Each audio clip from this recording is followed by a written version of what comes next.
afternoon, everyone, and welcome to the March 9th afternoon session of the Portland City Council. Would you please call the roll? Fritz. Here. Fish. Saltzman. Here. Novick. Hales. Here. I think Commissioner Fish will be joining us a little later. Welcome, everyone. We have a single item on the council calendar this afternoon. Would you read that, please?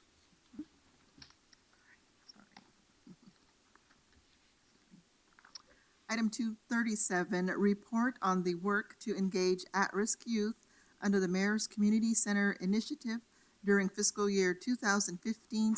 Well, thank you. I'm very pleased to have this chance for the community and our partners to report back to the City Council about what we've been doing together in our community centers.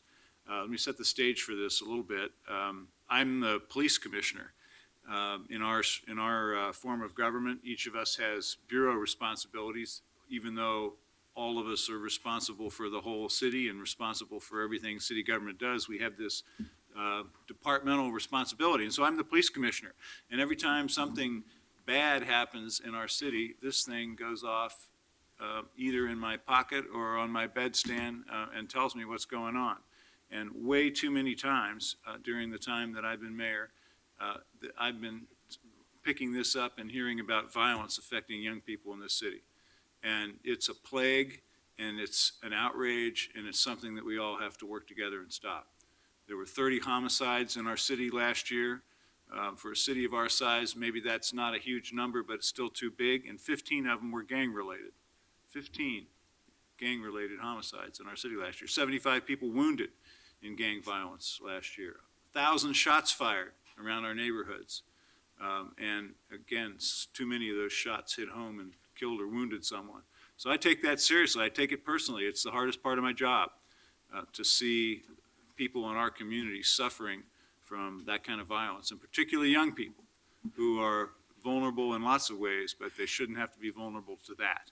So it's something that I'm passionate about changing, and that I believe that we change by working together, and I know you do too, which is why a lot of you are in this work who are here in this room. I'm also, like everyone here, a former Parks Commissioner, or a current Parks Commissioner. Don't worry, Amanda. Yeah, really, thanks. Commissioner Novick, who's not here this afternoon, is the only one of the four of us who hasn't yet had the privilege of serving as Parks Commissioner, and maybe someday he'll get the chance. But being the Parks Commissioner means you get to see young people in our city doing amazing things and coming together as community, and again, we're going to see some of that today.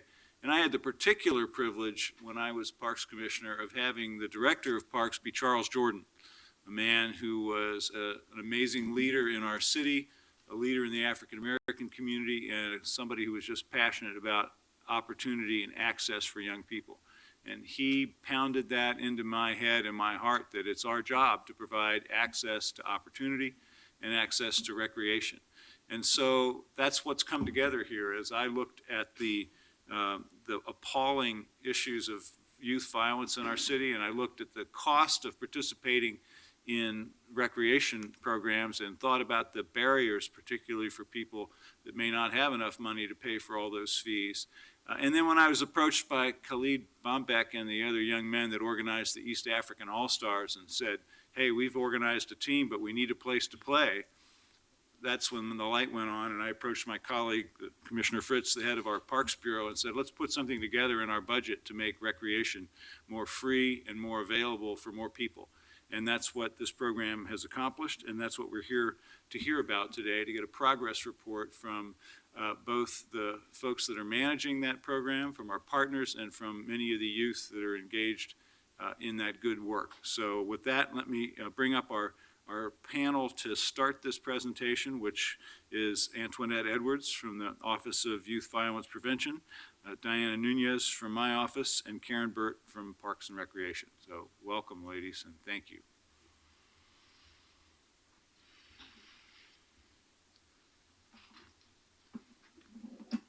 Good afternoon. Good afternoon. Thank you, Mayor. Thank you, Commissioner Fritz, Commissioner Saltzman, and Commissioner Fish for this opportunity. I'm going to be really brief because I'm excited for today. This is about celebrating and gratitude. And I just want to thank you, Mayor Hales, and thank you, commissioners, for this vision, for this reality. And it really reminds me that this is historic. This has not happened before. To come together and really listen to young people, say what they need. You participated in active listening, Mayor, when the young folks were at CPC and community folks. This is what we need. You're telling us to put down the gun, but what are you giving us to pick up? And what this day represents for me and many others is equal access to neighborhood, welcoming people back to Matt Dishman. I grew up when it was Knott Street, and you really level the playing field so that everyone had an opportunity to come in and feel safe and enjoy. And I think it's heroic. Sometimes it's the act of caring and responding to a need. But the history of this is you're responding to the Bill of Rights for young people, for children's rights. And I'm just going to read that and I will be finished. The Bill of Rights for Children and the Youth of City of Portland and Multnomah County. Recreation. We, the children and youth of Portland and Multnomah County, deserve access to safe and clean recreational areas. Parks. We have the right to safe, clean, and affordable access to parks and facilities at times which are convenient to children and youth. Culture. We have the right to access music, art, libraries, and museums, and other resources that could strengthen our creative and intellectual abilities. And you've done that. You brought the community together, and as you can look out, it's diverse, the richness of culture, and what I respect most, that this process was done with cultural humility. You invited communities in and said, you're the experts. You have the relationship. Guide us in the process and how we bring all the young people together. And it was amazing. Over 24,000 young people feeling connected, feeling like they had access, that there were no barriers. Just imagine if we can continue to do this. So I thank you for this opportunity. Thank you. Good afternoon, Mayor and Commissioners. I'm Diana Nunez, and I am staff for Mayor Hales. And I want to take this opportunity to be part of this introduction of the Mayor's Community Centers Initiative. Ms. Antoinette, Ms. Karen here. As Antoinette said, this initiative was born out of the community, coming together and advocating for their youth. The mayor heard the community. He saw the numbers, the data, and saw an opportunity, and he acted. And when you have the community coming together with one voice and government listening and supporting, good things happen. So we will be able to hear today some of the great things that have happened through this initiative. My role here has been to be a point person from the mayor's office to take the vision and make it into a reality. I've had the privilege to work with several of the staff from the mayor's office, Deputy Chief of Staff Tara Pierce, Antoinette Edwards, Tom Peavy from the Office of Youth and Violence Prevention, Josh Alpert from Chief of Staff from the mayor's office, and as well as Stefan Hartley, our amazing intern in the mayor's office, who's here today, who gave this initiative of youth voice by shooting down every cool idea that we came up with as staff, but then provided actual cool alternatives. So Stefan is here as well today. And last but not least, the amazing Parks team who gracefully accepted this challenge and have gone above and beyond in the name of our community for our teens and our youth. I'd like to recognize them now, if they could please stand. Josh Green, Karen Burt, Eileen Argentina, if she's here, Callie Kurtz, Neil Brown, Madeline Bach, Maximo Brenz. I'm not sure if I'm missing everybody, but I believe that those are a lot of the people that we worked with, and we appreciate them greatly. With Parks, the Mayor and Commissioner Fritz's support, we wanted to identify opportunities to provide safe, supervised spaces and programs to facilitate positive youth development and offer alternatives to unsafe and negative activities which are damaging our community. We identified 4 components of the Community Center Initiative pilot. First, a summer youth pass, and we'll hear more about it, but it was at Dishman and East Portland, which provided free access to additional youth programming all summer long. I was able to witness the beginning of when this started, walking into Matt Dishman, and then the amazing change that happened when I was able to walk in midsummer and end of summer, seeing the halls packed with kids, basketball, ping pong, dancing, just even talking in the halls. It was amazing the energy that I was able to see and the transformation from the beginning of the summer to the end of the summer. We had dedicated teen nights year-round. We had Friday and Saturday teen nights at St. John's, Mount Scott, Montevilla, East Portland, and Dishman, providing a safe place for teens to come during those hours that are most crucial when kids don't have much to do. We identified and partner with local community youth organizations to enhance and expand the great work that they're already doing in our city. We awarded over $350,000 to 7 community partners to work with our youth and our community centers together. I'd like to recognize those partners who are here today, representing POIC, Boys and Girls Club, ERCO Africa House, Latino Network, Rosewood Initiative, NEA, and SEI. They deserve the credit just as much as our city team does of making this work happen. So, would you stand up, please? Thank you all. I don't know if they did already. Thank you. And lastly, we worked with Montevilla Community Center and turned it into a teen center, and we'll hear more about that from Karen. In September, we kicked off Montevilla turning into a teen center, which is open 7 days a week, 3 p.m. to 10 p.m., where our kids can come and just be teens and be supportive with additional programming and mentorship. So now I'd like to pass it over to Karen to talk more about those initiatives. Thank you. I want to say hello and thank you all for having us here today, and thank you very much for this opportunity for the youth that we serve in parks every day. With my office located at Montevilla Community Center, I've had the pleasure of watching the growth and change in individual kids throughout this school year in particular. I've watched kids who had come in frequently instigating arguments, creating confrontation with both staff and other youth, become leaders at our center just through the short months of the school year thus far. And it's just been an amazing opportunity for all of us. The goal of the Portland Parks and Recreation Teen Services has been equal parts access and engagement of the youth.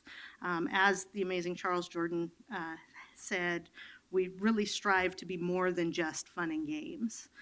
That has been our goal. The most important elements of the Teen Services program is our people.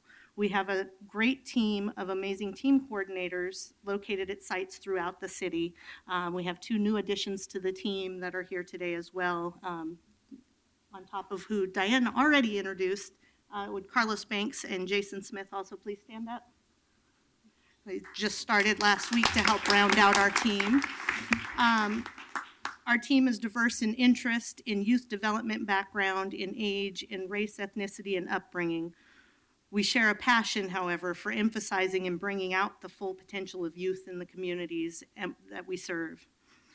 Each coordinator is supported by an array of casual employees, and while we wish we could have brought them all today, we would have filled this room at some over with the amazing support we get from people who act as gym attendants and cooking instructors and dance teachers and homework help, and the list goes on and on. All of these individuals play double duty, acting both as instructor for skill-based activities and role model and mentor to these youth. They all go above and beyond that just teaching cooking to being a listening ear and a support for the children that are in their care every day.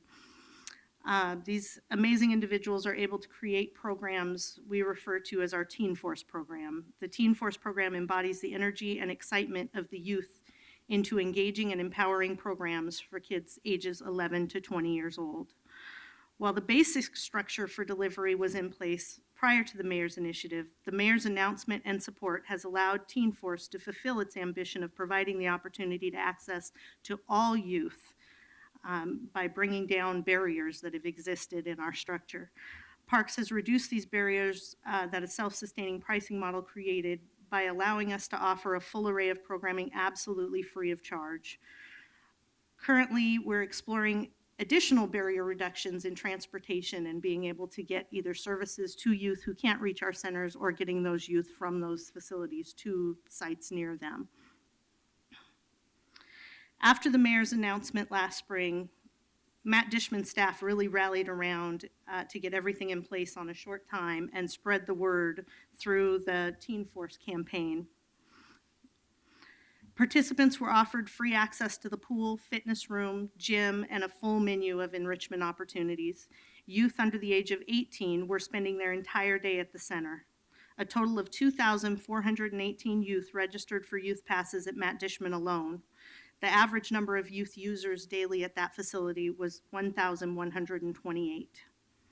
While these numbers show the need for access to free opportunities, We also learned a lot through the summer, lessons that we're taking as we build in the upcoming year and get ready to head into the new summer. We've learned that access to only one facility put a lot of stress on that facility and the staff and did not reach all of the youth in the city because there are transportation barriers in place where we had kids in outer east or further up north who didn't find it easy to access one particular site. From those lessons, we were able to add opportunity over at East Portland Community Center and Montevilla Pool as a start to reducing those increased barriers. By the end of the summer, we had free passes in the hands of 3,296 youth for drop-in activities. It's keeping those kids actively engaged in positive recreation during their out-of-school time this summer. And I want to make sure to give a really huge thank you to the staff at Matt Dishman that started us off on a good foot there and really shifted their way of thinking and made it fit for that community center and to provide opportunities for those youth. From that success, the teen coordinators created the new Teen Force Pass to help provide data and encourage participation between sites throughout the school year, working within a more targeted age group from 11 to 20 years old. These passes initially included many of the drop-in programs that were already offered for teens through Portland Parks and Recreation, open gym, some game room access, a handful of enrichment programmings. But the Mayor's Community Center initiative allowed us to create designated teen spaces available during all out-of-school hours at every one of the 5 Teen Force sites. So access to that was added to the pass. Early this year, we've also included some fitness room access and pool access to 4 sites throughout the city as well. Teen nights have increased from twice a month at many of our facilities to every Friday or Saturday night. The simple word of mouth has helped us provide passes to 1,597 youth within the first few months of offering those Teen Force passes. Within the first quarter, we saw 7,916 recorded visits by 1,011 individuals, which tells us that each of those 1,000 youth received an average of 8 important contacts with trusted and caring adults. Moving forward, we hope to combine the Summer Youth Pass with the School Year Teen Force Pass and make a more seamless access for youth throughout the year. With an emphasis on access, Portland Parks has also taken the opportunity to truly show our dedication to youth by converting one of our facilities to a teen center from 3 to 10 p.m. 7 days per week. Montevilla Community Center is one of Portland Parks and Recreation's smaller and older facilities with limited amenities and space. Prior to the mayor's announcement, by 5 p.m., youth only had access to the facility through self-sustaining, meaning for-fee classes that required pre-registration by their parents. As of September of 2015, the Mayor's Community Center initiative allowed us to have to convert from all-age community programming into free youth center with ample open gym times, a lobby full of game equipment, free after-school snacks, and a constantly growing list of free drop-in opportunities from breakdancing to cooking. Most importantly, youth attending Montevilla are greeted by consistent, caring adults who act as positive role models and mentors daily. With a 7-day-per-week operation, youth don't have to guess when they're able to walk through our doors and find a friend or some needed support. The smaller, more intimate size of the facility makes relationship building positive contact with adults accessible from the moment a young person walks through the door. We are growing partnership opportunities with STARS Mentoring, iUrban Team, and the REAP program, just to name a few. Youth are free to be themselves without the worry of stepping on preschoolers or upsetting other patrons in the facility, and staff are able to take the time to provide guidance without needing to immediately hush what some adults would find to be volatile voices.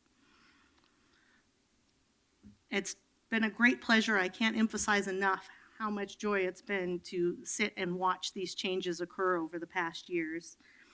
These interactions are nearly impossible to quantify or put a value on, and it's what makes the Teen Services program a lot more than just fun and games. Thank you. At this point, I think I'd like to take the opportunity to turn the microphone over to some of our youth to provide some testimony on their experiences. Great. I think we have some panels of youth leaders from different programs here. Destiny Cares, Peggy Balambo, Rashad Elliott, and Rosa Okoa. Bring up another chair if you want to have four at a time, or maybe come on up. Yes, please.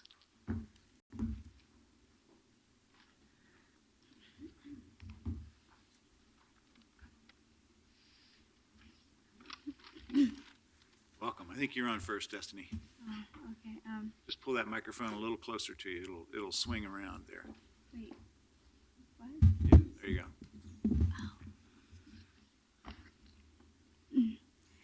Hi, my name is Destiny Cares. I am a sophomore at Jefferson High School in North Portland. Additionally, I am the leading member of the Teen Advisory Council at Charles Jordan Community Center. The Teen Advisory Council is a new youth-led program that helps us address issues we teenagers are concerned with in our communities. This program gives us teens a chance to voice our own opinions and be heard. Our group is currently discussing the effects that gentrification can have on teens. We're brainstorming possible ways we can address gentrification, like hosting protests and group talks. Gentrification is moving all low-income families out to Gresham, Oregon. The reason I'm speaking here today is because I want to inform the city on the benefits that teens get from Parks and Recreation. One of the main benefits is Teen Night. Teen Night is a free drop-in program from 7 through 10 p.m. every Saturday night at Charles Jordan Community Center. The rec gives teens a safe place to come and hang out. During this time, they open up the gym, dance studio, and game room. On average, Teen Night can have a weekly attendance from anywhere to 90 to 130 teens. They also provide pizza during these hours. Portland Parks and Recreation not only offers Teen Nights on Saturday, but also on Fridays at Mount Scott Community Center, East Portland Community Center, Matt Dishman Community Center, and Montevilla Community Center, keeping teens safe and out of trouble throughout the whole weekend. Teen Night is only one benefit us teens receive from Parks and Recreation. Every weekday, they have free open gym and game room for teens. Teens also get free memberships to their workout room. Last month, I sat down and had a conversation with our Teen Advisory Council coordinator, Ryan, and told him that I felt like we should have free drop-in dance studios throughout the week also. He told me that he would look into it for me. Now we have free dance studio 3 days a week. Teens benefits from Parks and Recreation in schools also, because Teen Council gives us a chance to earn free volunteer credits. Parks and Recreation benefits teens financially because they offer us summer jobs. Teen Council also sits down with us and helps us write resumes. The staff at Parks and Recreation have positive relationships with us teens also. In conclusion, the teens in our community truly value Parks and Recreation because it benefits us teens by offering us Teen Night on Friday and Saturday nights, productive drop-in activities during the week, and extra volunteer credits and summer jobs. Thanks for listening. Thank you. Thank you. Welcome. Good afternoon. Good afternoon. My name is Peggy Balambo, and I'm 15 years old, and I'm a freshman at Benson High School. I just want to talk about my problem that I had before I went to the African house. Me and my mom didn't get along. We used to yell at each other for not listening to her. She said I had bad friends because I never went to school. Every time I go to school, I would never go in class. I'll go to my friend's house. We'll stay at their house and smoke and drink, do other stuff. My grades started getting low, so that she kept getting phone calls at home. Everything I did was trying to fit in with people because I'm not from here. And she needed help with me because she was thinking about going back to where I came from, and I couldn't do that because I needed education for school. And then she said, if you need education, then why are you doing all this stuff? And then she met a friend who knows the African house, and he introduced us to them, and then we started working together. Until now, I've been doing good. I don't hang out with those people no more. I don't do no bad things no more.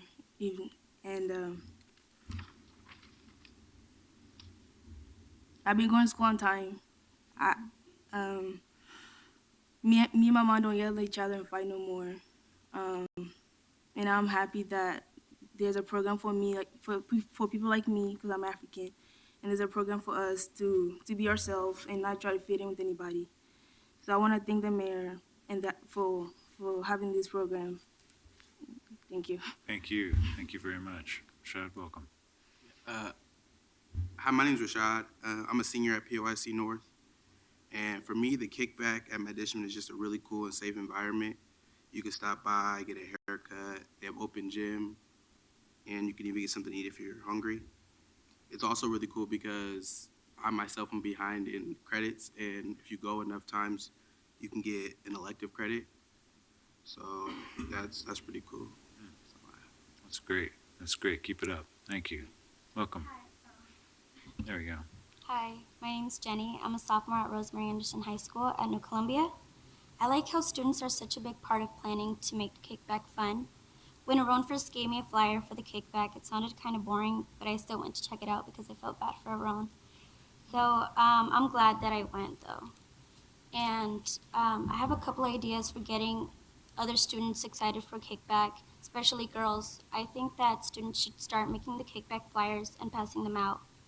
Also, kickback should have a dance party. We should get a DJ, good music, and get people on stage to sing. Good ideas. Thank you. Thank you all very much. Thank you. Okay, we have some more. Yeah, let's hear it. We always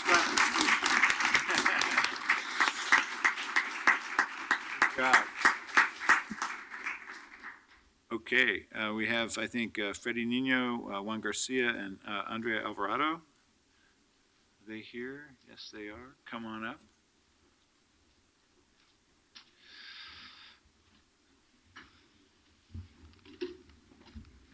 Welcome. Good afternoon. Good afternoon. Who's going to start?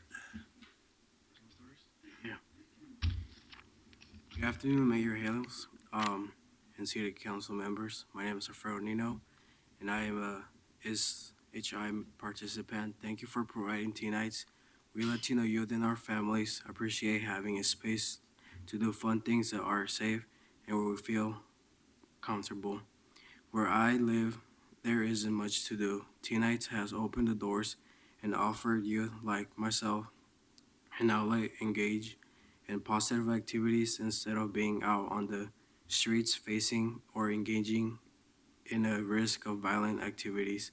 Myself, Juan, and many other youth go to both community centers where Latino Network has teen nights, the one in East County and the St. John's, because we enjoy having the space to spend our time. Thanks again for providing this space. Thank you. Thanks very much. Mayor Hales and City Council members, my name is Juan Garcia. I'm a sophomore at Centennial High School. I play varsity basketball, and I do well in school. Right now, I have some college teams scouting me. Playing ball is really important to me, and I really appreciate being able to play basketball at teen night. I make sure I go as a Chicano and to be proud of it. I like being able to go play where I feel comfortable. Most of the kids really like to play basketball. Thank you for opening up the centers to us. Basketball is a popular sport. A lot of youth show up just to play ball. After teen nights, I actually go to the park by my house and play basketball for another hour or so. I would stay at the community centers if it stayed open later. We both, me and Alfredo, want to thank you on behalf of the youth at Latino Network's Teen Nights for creating a safe space where we can ball, play games, and spend times with other youth. It means a lot to us, and we hope it continues to be available. Thank you. Thanks very much. Hi, welcome. my name is Andrea Alvarado. I'm a senior at Grant High School, and I've been a part of the Boys and Girls Club for 12 years. One of the big issues teens are facing today is not being able to find jobs or internships to provide real-world training. Teens who have no job experience most likely have not acquired the skills to properly fill out an application or create resumes or properly deal with others in a professional manner. Through the Boys and Girls Club, I was able to acquire these skills through a program known as Youth Force. Youth Force is a program where teens gain on-the-job experience, and it prepares teens for college readiness. I have developed my communication skills and my confidence with the help of this program. Since I was provided with this great opportunity, it affected my family in a way where they can see the positivity coming from it, and that it helped us in such a big way. Another issue for teens are facing is a connection to a positive social outlet that is relevant to their needs. There are many programs for little kids, but for teens, they seem to end right after middle school, which is one of the reasons we value your initiatives to support teen programs across the city. This funding has helped me and hundreds of other teens participate in activities and programs after school and on the weekends for free of charge. We have not only learned valuable skills, but also had safe places to form friendships and to get great advice from adults, and most importantly, to just have fun. The Boys and Girls Club and the teen program has given me opportunity to build my leadership skills. It has become because of my relationship with the club staff that I have been encouraged to participate in new things and to always keep an open mind, and most recently to empower myself to lead others. I've felt confidence to become the president of my school's Mecha Club and to compete with the Boys and Girls Club Youth of the Year, and to dedicate myself to my future plans, which is really childhood education. They have given me values and experience to support in public speaking, and a skill that I have once been afraid, but now the confidence to take on. Most importantly, the Boys and Girls Club Teen Program has taught me to be an advocate. I am now a part of the Youth Leadership Council of the ACT program, which advocates teens to receive the health education they are asking for. I feel that I have a valuable voice that is being heard, and something that most teens don't get to experience. Thank you. Thank you. Thank you all very much. Good job. Thank you.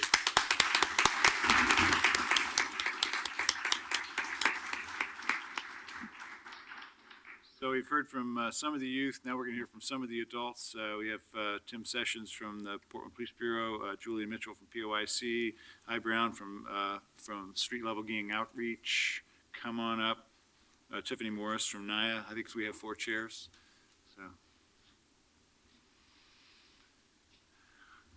while they're getting settled, I was out at Boys and Girls Club for the Attorney General's visit. Some of the teens that Sergeant Sessions have been working with were there, and he'll probably turn red when I talk about it, but they value you very much as a mentor, and it was nice to hear that from them. Thank you, Mayor. It's an honor to be here, and it's good to see you two commissioners. Thank you. I'd like to let you know what we did this last summer. Usually it is the practice of the Youth Services Division, which is a combination of those officers that teach the great gang resistance education and training program, the school resource officers and other officers we have assigned to our unit, basically to supplement patrol, to go back into patrol and to take 911 calls. But this last summer, it was a fun summer because we got to go play with the youth. We were specifically assigned to go to the parks, to work with the Parks Department, and specifically to work with the Summer Food Service Program to help hand out lunches. And there is nothing like looking to the eyes of the youth when you do that and you engage them with conversation, and especially if they have a ball with them and all of a sudden you see your fellow officers that you didn't know they were that agile and they're starting kicking around a ball. I did. I started kicking a ball around. Well, that's one uniform that got ripped out, but anyway, we had fun. We also went to the centers, Matt Dishman Center, the Montevilla Center, Peninsula Park, St. John's Community Center, McCoy Park, all over. Any place we could find youth, we were given direction. If you see youth playing basketball, go join them. But more important, we found how many of them we got to engage them in conversations, because we have an advantage. Many of the youth recognize my officers because they're their school resource officers, and we got to sit down with them and just have conversations. Also, what was fun, especially at the Dishman Center, was how many adults were there.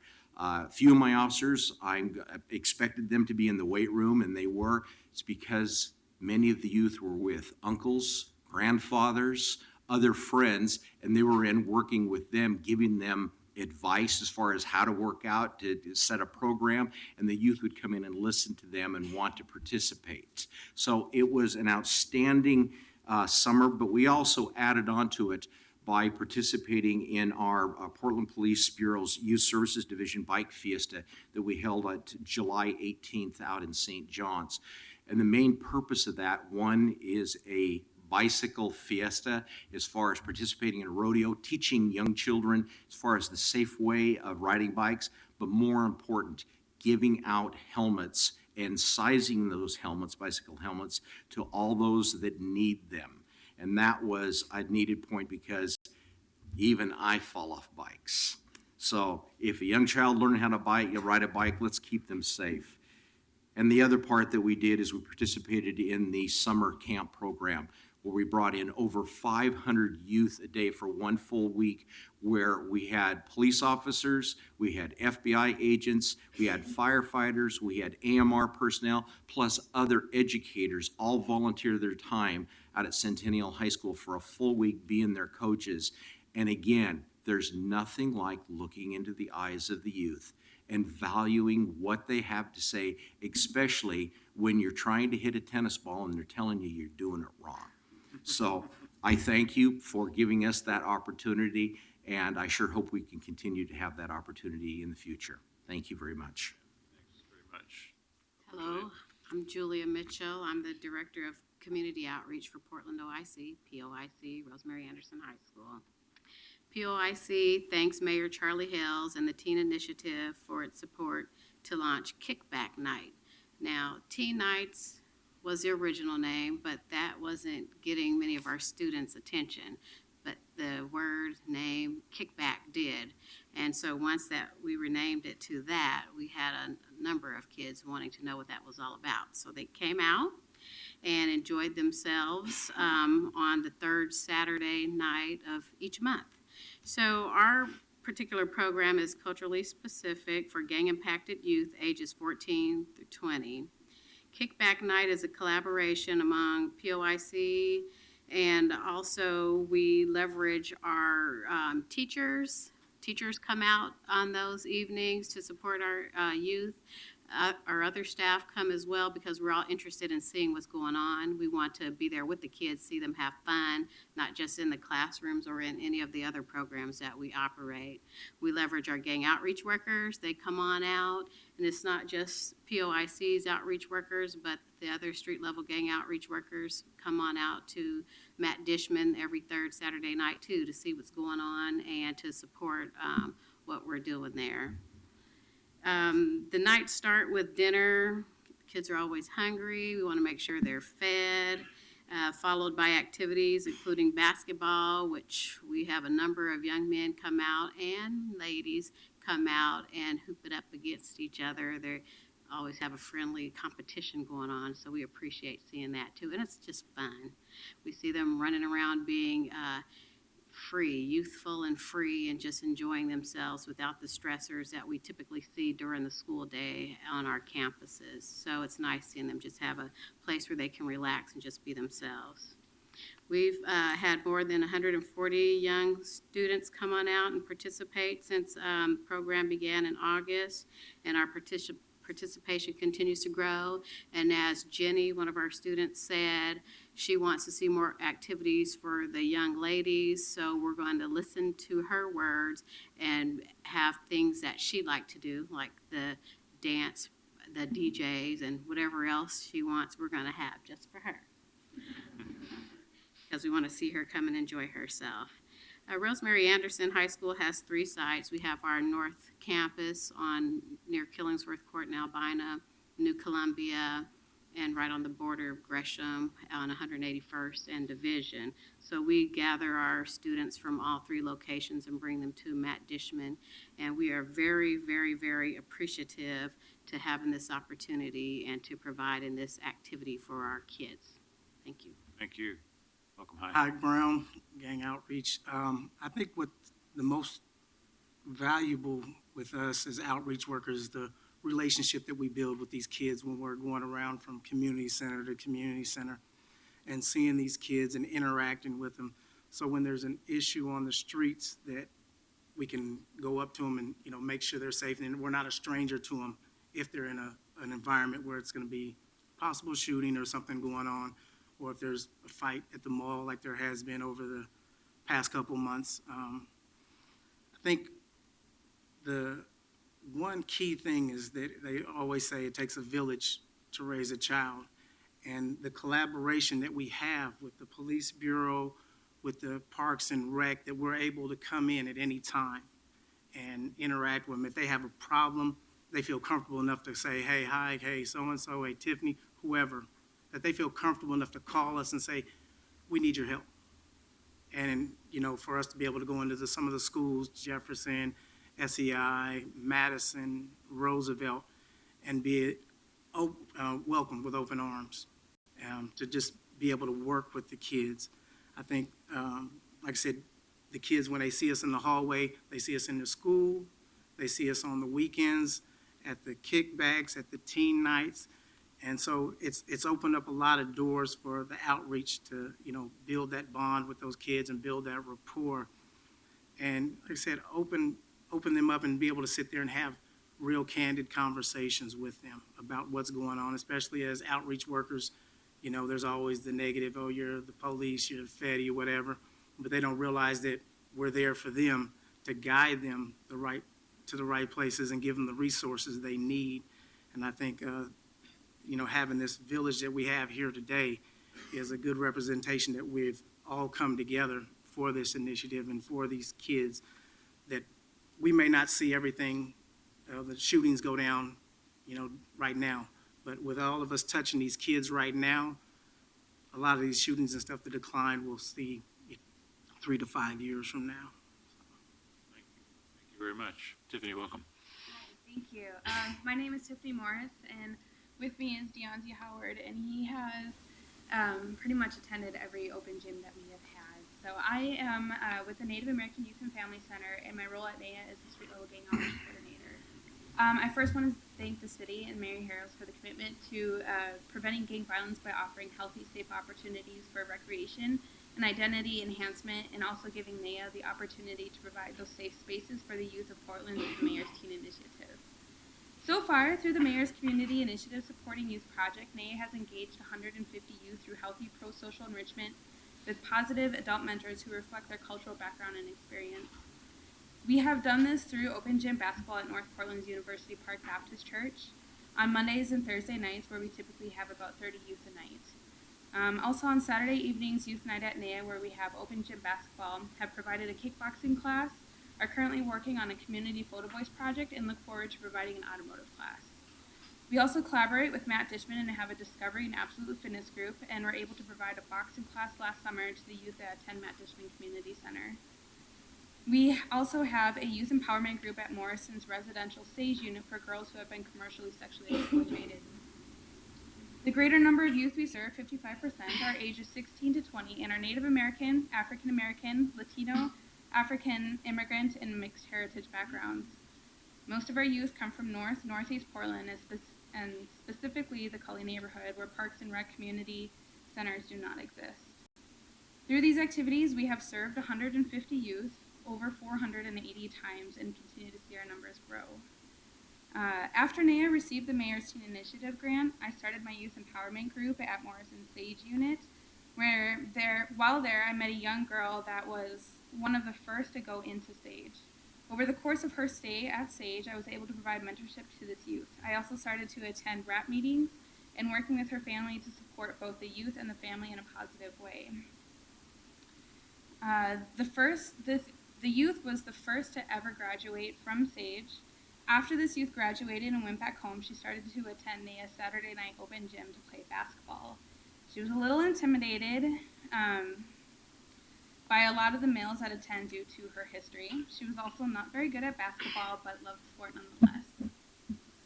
When she got on the court, she was pleasantly surprised that not only was she treated with respect while playing, but other members that were playing on and off her team were giving her advice and pointers. Her experience while at NAYA has been so positive and invigorating that it has helped in her healing, as well as give her the courage and confidence to try out for other sport teams at her school. She is currently going to school, getting awesome grades, just got a job, and is preparing to try out for cross country till basketball season starts again next year. And the collaboration that we have with the community, other outreach come in and support us, and we support them. So I just want to say thank you. you all. Thanks very much. Yes, let's hear it for the adults, too. Adults ought to get applause, too. That's right. That's the way it should be. Okay, let's hear from Monica Searle from SEI, Yolanda Gonzalez from Latino Network, Shimi Dogo from Urco Africa House, and Jason Normales from Rosewood.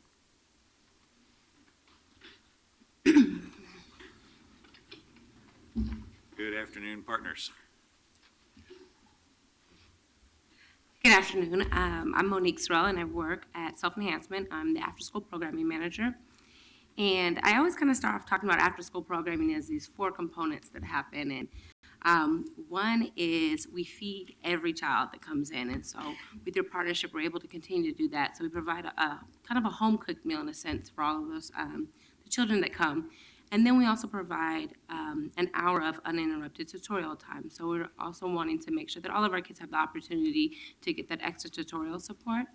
We do what's called a gym talk, where all of our students come together at one time when we're able to put our eyes on them and gauge what the feeling of the room is about. We're able to acknowledge our students for the positive behavior.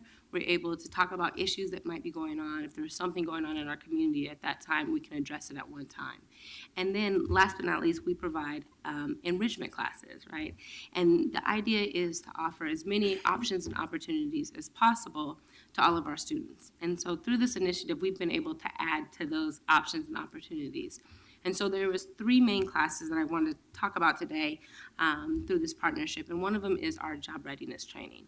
And so during our after-school program, on a high school night, which is twice a week, we will see anywhere between 200 to 450 high schoolers. During that time, we're able to sign them up for classes, and through that job readiness training, they're able to walk through what it takes to build a resume, right? We start off with pocket resumes, and then we help them develop a full-blown resume to help them get comfortable with speaking, mock interviews, and just really take them through the course. The idea behind that is to really provide a job experience for all of our children that come through. And so during the summertime, all of our students will either receive a job through self-enhancement, an internship, or they will come back and act as coaches for the younger generation. And so that class really helps guide them and prepare them for that opportunity through the summer. The second class is what we call Brothers Reflecting Brotherhood. And what that looks like is it's more culturally specific to African American males, and they're able to come and talk and just have open conversation about what it takes to be a young man, what are the things that they're going through, what are the experiences that they're going through during the school day and after school. And so what we've done is we've enhanced that with barbershop. And the idea around it is to have students in there getting their haircuts at the same time, and to really give it that barbershop feel so that they're comfortable. They're not sitting in a classroom around in a group, but it's just open conversation. They come, they hang out, they get lineups or haircuts, and they're just able to talk. And so with that, it's probably one of our most popular classes when it comes to our students. It's something that they look forward to. The teachers are really specific to their needs. They know what issues they're going through. Can I just ask you a question? Of all the things you've mentioned so far, what do you think would be the best team building exercise for us? Oh, I'll have to come up with some options and then write them down and send them to you guys. I have some good team building things for you. So our last class, an initiative that we've done with you guys, which has been awesome, what we look forward to is throughout the summer we are looking to partner with our community centers to do community swim days. And so it's something kind of new for our kids. We offer all these things, but we don't really get to take them out and teach them how to swim. And so it's new. We are looking forward to it, but we're going to partner with Montevilla and Matt Dishman and these community centers where our children reside in and have these community swim days. And so hopefully our kids will come out of it and they will all know how to swim and be comfortable around water, so that when we start taking them out, we do a boat building class as well, that they'll be really comfortable around it. But the idea really is just to have positive enrichment for our African American population there.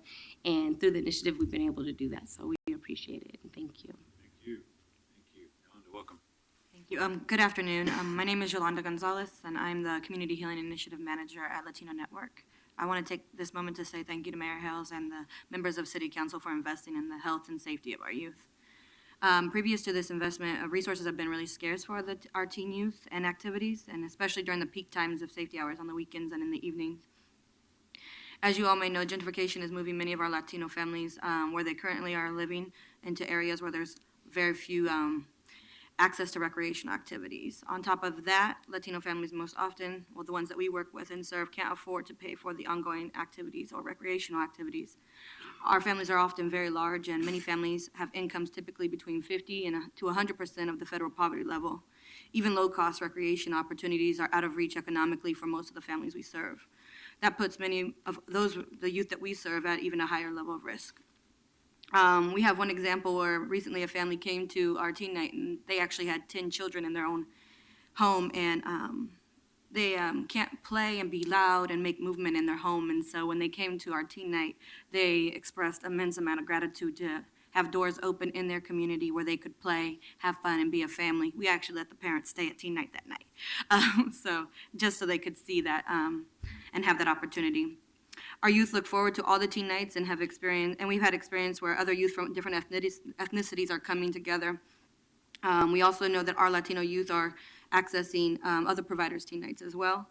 We appreciate the space and resources to serve our Latino community and our balance holding a culturally specific space for them, while also inviting other youth to come and partner with us. We want to be respectful of other providers and at the same time offer youth opportunities to have fun together. This first year's investments have been important to the initiative of the program, build partnerships between the community providers, Portland Parks and Rec staff, and the community. New youth keep hearing about teen nights and coming, and the numbers keep growing. We hope that this important effort keep youth safe and equally, if not more importantly, lets them know that we care about them and that this can continue and strengthen. We look forward to continue building the partnership for a safe community. Thank you again. Thank you. Jimmy, welcome. Thank you, and good afternoon, Mayor Hales, and good afternoon, all the commissioners for supporting this program. Everything I want to say, Yolanda said it. But I serve a very specific population, newly arrived refugees. We serve Asian refugees, mostly from Bhutan, and also African youth refugees. Those youth and their family, they have language barrier, they have cultural barriers. They don't have access to community centers. So far, we registered 145 youth, and out of the 145, we have about 60 to 75 youth that come regularly to our activities.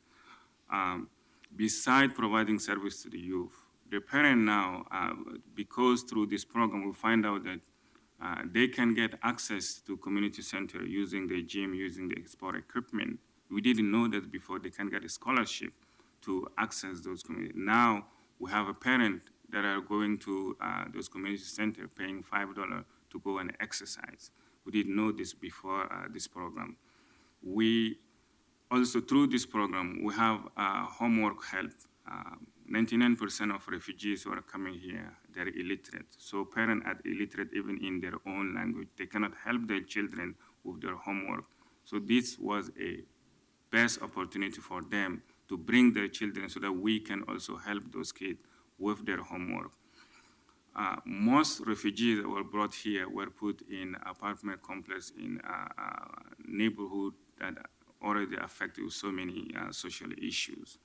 So they're so afraid that their children will have a relationship with street, with gang group and all those. So every Saturday, they want to make sure that we get their children to this program. Most of those parents coming from rural area, they don't understand urban living issue. They have zero urban living experience. So they rely on us to help their children take the right path, just like Peggy who testified early. We also, through this program, provide, art. We bring the kid to share art, cultural heritage. And beside this, the program not only supporting the kid, giving them access to basketball game, giving access to helping them, doing their homework, but this program became like family dispute resolution program, where our parent that is struggling with their teenager will come to the program asking for help, what they can do. And our staff, help them and try to resolve, the issue, the dispute between family and the teenagers. We also bring guest speakers from different walk of life to talk to the kid about career path, about career planning, about STEM, where, because most of refugees, when they came here, they're put in school according to their age, then their skill. So they tend to go toward humanity, like English, literature, history, and all that. They're so afraid on taking classes like science classes and all that. So we bring people to mentor them, to coach them on how, they can access, just like a mainstream student, they can take math classes, they can take a science classes and all those. So, but I want to particularly thank Diana for helping us, because we pick those kids during dinner time and they're hungry. And because the refugees live all over places in Poland, we have to go pick those kids around 6. The program starts at 7. So the kids are hungry, and we were running out of the fund. So she was able to connect us with a food bank. So now we getting food, and the kid, now when they came, they're 100% sure that there is a food, even though it's not the food that they like, it's not ethnic food, but at least we have food, they're not gonna go hungry. The other challenge we have is that we have, because we finish at 10:30 p.m., we have to drop all those kids to their apartment because of the safety. We wanna ensure that they all go home safe. So we build the trust between the program and the family. Even Somali family who usually don't allow their daughters to leave the home after school, now they're trusting us to go pick their kid, to pick their daughter to participate in this program. Another important thing that this program brought in our community, especially the refugee community, is bringing different refugee groups, African and Asian, together. Even though they're living in the same apartment complex, they don't have a contact. So through this program now, parents, youth, all are coming together to resolve issue in the community. Conflict between neighbor and all those are resolved through the program. So again, thank you so much for this program, and we pray that this program going to continue after you leave. But for the sake of our youth, if you think about changing your mind, staying and continue providing us with service, we will really appreciate it. Again, thank you so much. Thank you, Jason. Jason, welcome. Good afternoon. My name is Jason. I'm the Rosewood Initiative Community Engagement Coordinator. I was born and raised down the street at the corner of 162nd Stark, where Rosewood's located. Growing up in that neighborhood shaped my perspective on life and what it could be and should be for everybody. There's a unique balance I see every day that I'm walking up and down the street. There's always sirens, broken glass, and madness on the sidewalk. And sometimes it's very discouraging. But it's the conversations I have with kids who still have dreams and the mothers who work to give their children better, and the acts of kindness and small efforts that people invest into their own community that remind me that things are what you make it. When Friday Night Jams came along, I gravitated towards it. I was never really staffed to be working, but I stayed after work. I wanted to contribute what I could to giving the youth in that community the experience. I truly believe that young people are the future. They're the change that's going to come. I grew up around kids that wanted to be all sorts of things, from doctors to lawyers, and some of them didn't even know what they wanted to be, but they did know that they wanted better. As I got older, I saw that a lot of them, their dreams diminished, and only a few of them continue to pursue what they wanted. There's struggles in life, and that's something I know, but any effort I can make to give the opportunity to those who still dream, to those who still envision a better future, to me is the best contribution I can give. I would like to thank the city of Portland for making Friday Night Jams possible. However, I'd like to advocate that more opportunities be given to the young people of East Portland. To see a day where dreams don't diminish and the youth accomplish what they envision for their lives. Thank you. Thank you. Well said. Let's hear it for these adults. Thank you.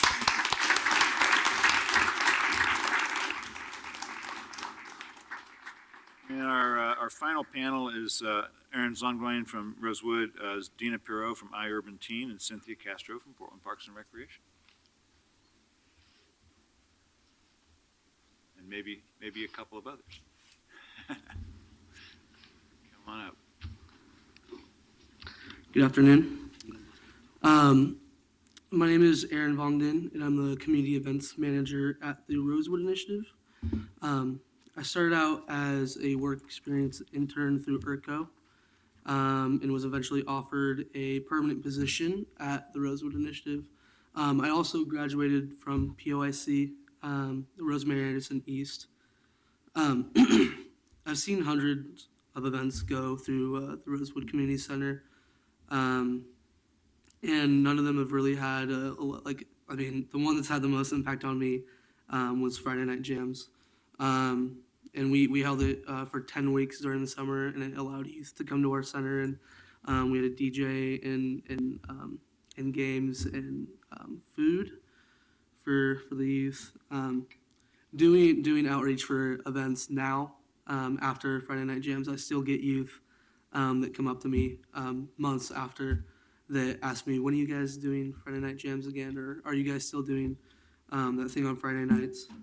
And these are kids I haven't seen in months, and these are kids that have to deal with much rougher situations than I do. I know to a lot of people that, and even to me sometimes, it's just another part of the job, but to know that this kid remembers me and that the Friday Night Jams had a lasting impact on their life, it means a lot. So thank you so much for giving us this opportunity to do Friday Night Jams through the Community Center Initiative. The youth in the Rosewood neighborhood need a safe and fun place where they can be themselves, and you were able to see that. And I know if these kids were able to come here today, they would thank you too. So thank you guys so much. Thank you. Thanks a lot. Dina, welcome. Welcome, Mayor and Commissioners. I'm so glad to be here today. I haven't been in this seat in over 20 years. It's like being home again.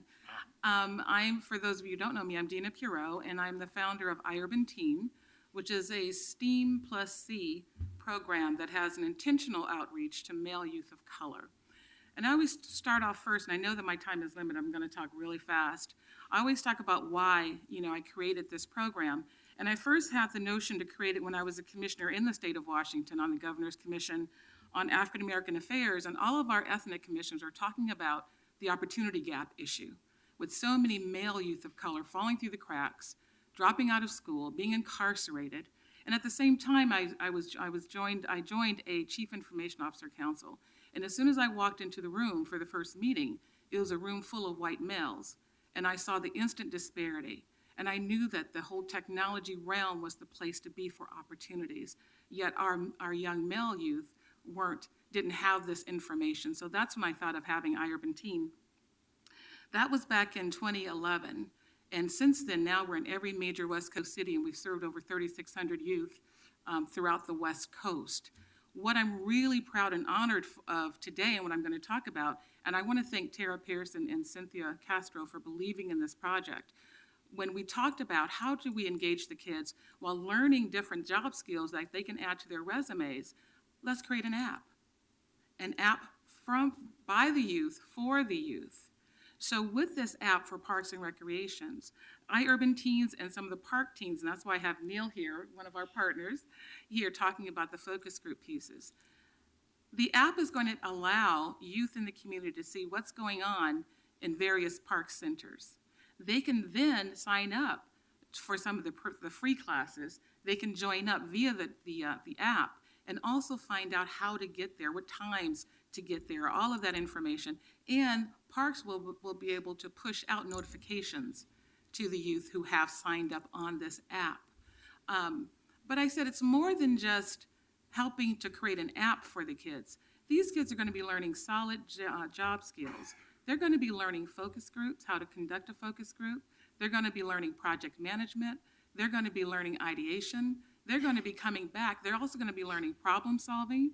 And they're going to come back to you all and show you how this app works. I'm really excited about this opportunity. This is the first time that we have actually had a partnership with the city of this magnitude, and I hope that it continues on the long term. I'm going to have Neil talk about, in fact, some of our kids are at Montevilla right now doing a dry run of the focus groups. I'm going to have Neil talk about that. Great, thank you. Good afternoon, Mayor Hills and other council members. My name is Neil Brown. I'm the Teen Services Coordinator citywide, and we are doing a partnership with iUrban Teen. And what we're doing today, like Dina was saying, is a dry run on how the focus group is going to run, because it's going to be for teens, by teens. So what the partnership is going to look like is we're going to have iUrban Teens as well as Teen Force team members collaborate to generate ideas of how they want this app to look for them, how they want it to work for them, and things like that. So it is actually being ideas generated by the youth. And so our first focus group will be tomorrow for about 10 youth. We'll also have 2 facilitators that are iUrban Teen youth running that, so they are learning those job skills on how to run a focus group and things like that. And then from these focus groups, we'll have those ideas generated to start our building block for how to create this app. That's great. Good work. Thank you. You get to bring it home. The anchor. See you in the track and field movie. That's right. Mayor, Commissioners, my name is Cynthia Castro. I serve as Portland Parks and Recreation's Teen Services Program Specialist. My position was created to increase our capacity to implement the Mayor's Community Center Initiative and also manage our community partnerships. Today we've heard about the early impact the initiative has had on Portland youth, especially at-risk youth. I'm excited about what we've been able to accomplish collectively this first year and look forward to expanding on our efforts. To really feel the impact, I invite council to please visit our community centers. I'm happy to work with your schedulers to make this happen. As fiscal year 2015-16 winds down, we continue to explore additional partnerships and to create more meaningful opportunities that are responsive to our youth's needs. For instance, we've heard from our partners that many of the youth they work with are helping to support their families and are interested in employment opportunities. We are interested in adding a youth workforce development component to our teen services program. We've already begun looking at ways to reduce barriers to youth employment with our bureau and are in touch with REAP Inc. to bring their Young Entrepreneurs program to Montevilla Community Center this spring.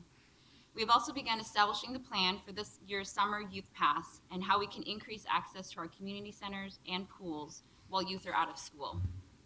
At the same time, we are preparing to participate in a discovery process led by PSU's Center for Public Service that will inform our 3 to 5 year Teen Services Program strategic plan and the Community Center Initiative. This process will include assessing the first year of the Community Center Initiative, reviewing positive youth development models and best practices, and establishing criteria and methods for measuring success. I want to thank our Portland Parks and Recreation staff, Mayor's Office, Portland Police Bureau, Office of Youth Violence Prevention, and community partners for your collaboration on this initiative. Together we are stronger. To our youth who testified today, thank you for being here to share your stories and what this initiative means to you. I would like to conclude by thanking Mayor Hales for championing this Community Center initiative.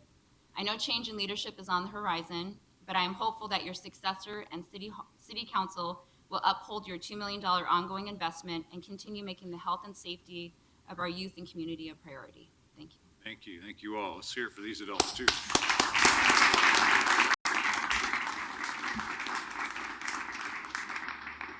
So before we take action to accept this report, anyone else want to speak?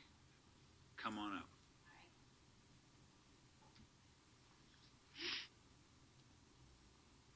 Welcome. Hi, thank you. Hello, Mayor and Commissioner. I'm Sarah Fass. I'm the Senior Director of Special Initiatives for the Boys and Girls Clubs of Portland. And we just wanted to thank you. 2016 actually marks our 70th anniversary and coincidentally also coincides with our national organization's celebration called the Year of the Teen.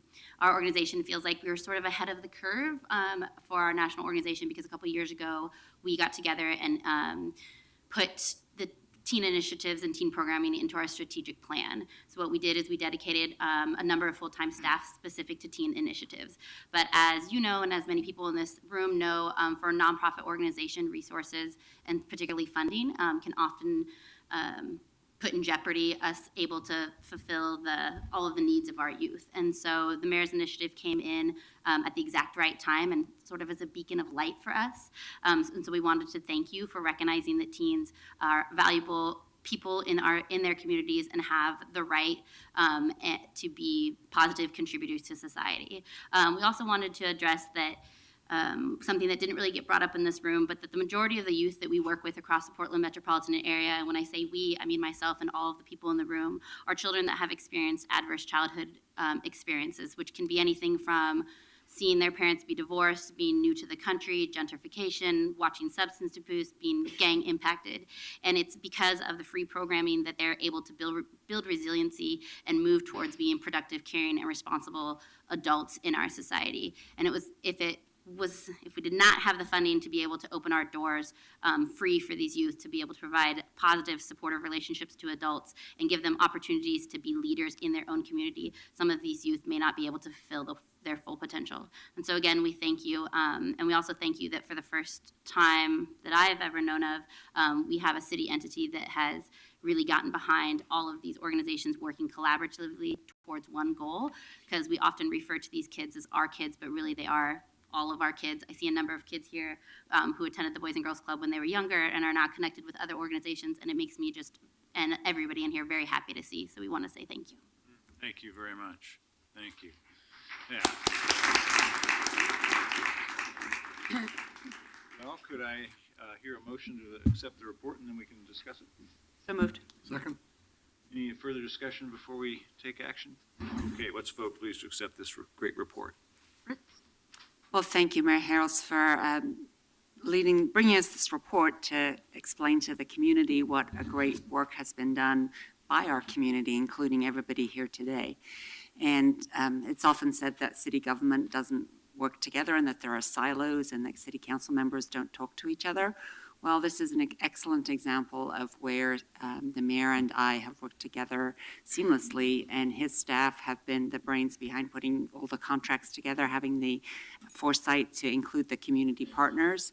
And my park staff and I have been more than delighted to be good partners about this, to implement the program. I see a lot of satisfied smiles on my park staff as I'm looking around today, and as we were hearing the testimony of how successful this has been in how many ways.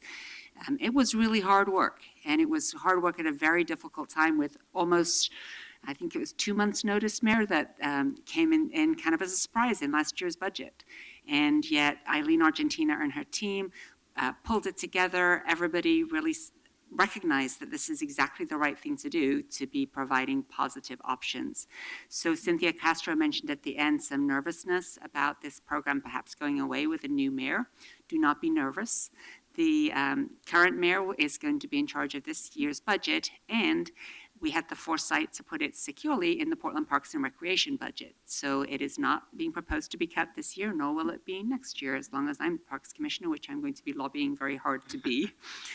There is, I will tell you, the 5% cut on the table for this program that we were required to do for all programs in Portland Parks and Recreation.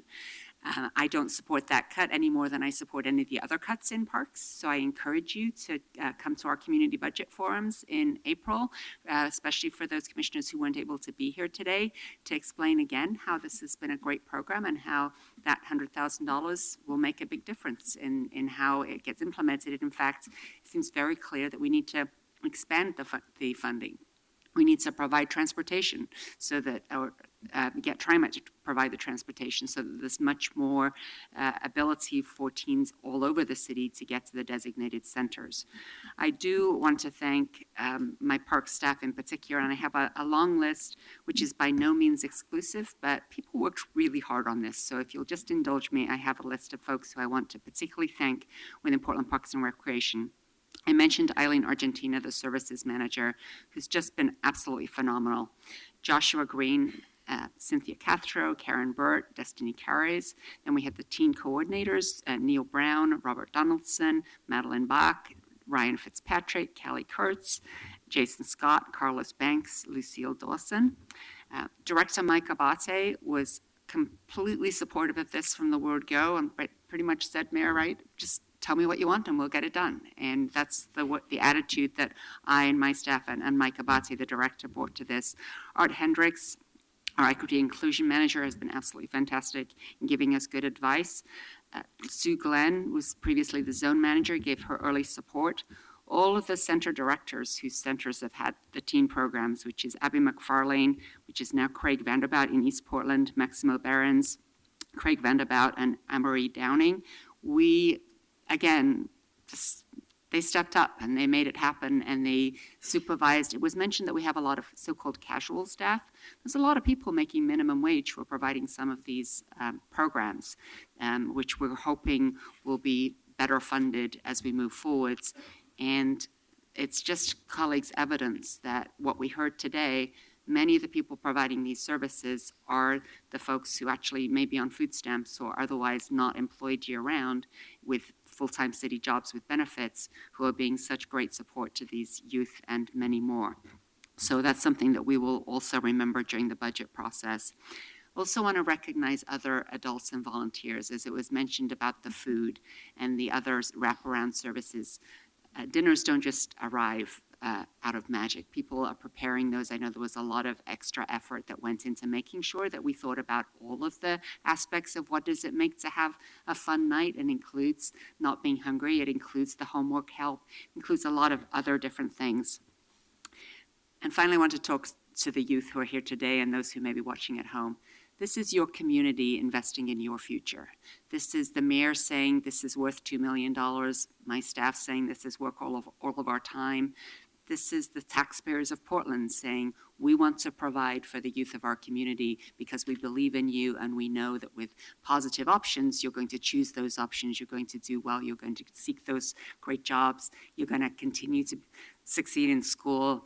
We know that this is the right thing to do, and it's a good example of the people of Portland working together, whether it's government, youth, nonprofits, police, everybody working together to make sure that you have the option to be successful and that you have grasped it. So thank you very much. And thank you particularly, Mayor, for your leadership on this. It truly is going to be one of your legacies that I expect to continue for many years. Aye.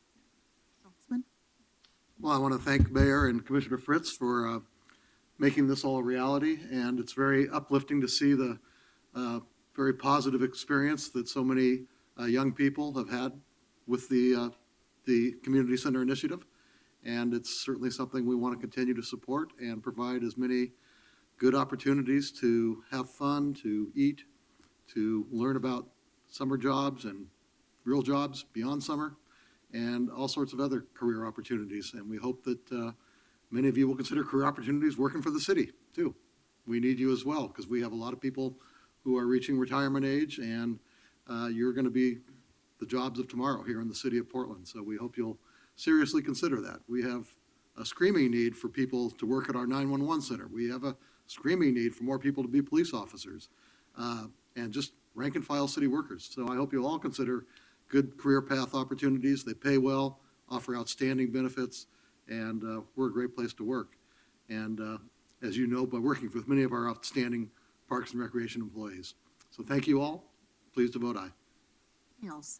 Let me close with messages for three different groups: for our city employees, for the other adult partners here, and for the youth. For the city employees, the Parks Bureau employees that have been mentioned, as well as the folks in my team that have put this effort together, well done. It's been amazing and fun, frankly, to watch the leadership of folks in my office flower in this work.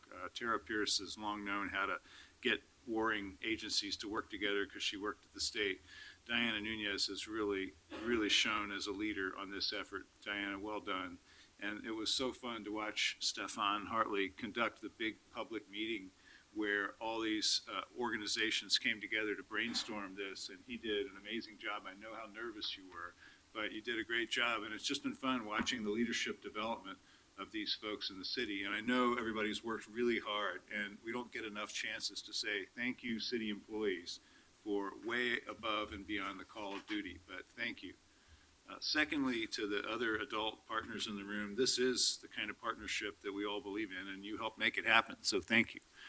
And let's keep it going together with greater strength. I loved the mention of jobs here by a couple of folks. You know, there was a news report today that the unemployment rate in Portland has dropped to 4.4%.